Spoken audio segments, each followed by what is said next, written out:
আমি মরে যাওয়ার পর আমি স্বর্গে এসেছি মাত্র 3 দিন হলো, আর এখানে আমি ভালোই আছি। কিন্তু এখানকার জল এতই ঠান্ডা যে আমি 3 দিন ধরে স্নান করিনি। গা দিয়ে কেমন গোবর পচা গন্ধ বেরোচ্ছে, চুলটাও কেমন পাট শাকের মতো হয়ে গেছে। আমার স্বর্গের খাওয়া দাওয়া কিন্তু ভীষণ পছন্দ, যাই খাই তাই অমৃতর মতো লাগে। কিন্তু আমার বেস্ট ফ্রেন্ডের জন্য খুবই মন খারাপ হচ্ছিল, আর যখনই আমি মরতে তাকাই আমি দেখি সে আনন্দের সঙ্গে ফুচকা খাচ্ছে আর বলছে কাকু বেশি করে ঝাল দাও।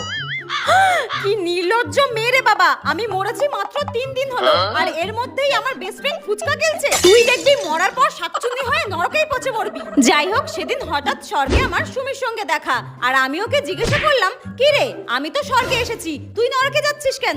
উত্তরে সে আমাকে বলল, আরে বেঁচে থাকাকালীন আমি 10টা ছেলের সঙ্গে প্রেম করতাম আর একটাকেও আমি বিয়ে করিনি, তো আমি নরকে যাব না তো কি স্বর্গে যাব? ও আচ্ছা আচ্ছা, ঠিক আছে, তুই নরকেই যা, নরকেই যা। ঠিক হয়েছে, এত ছেলের জীবন নষ্ট করেছিস, এবার গরম তেলে ফুটবি যা। আর আমি তো সেজে গুজে স্বর্গের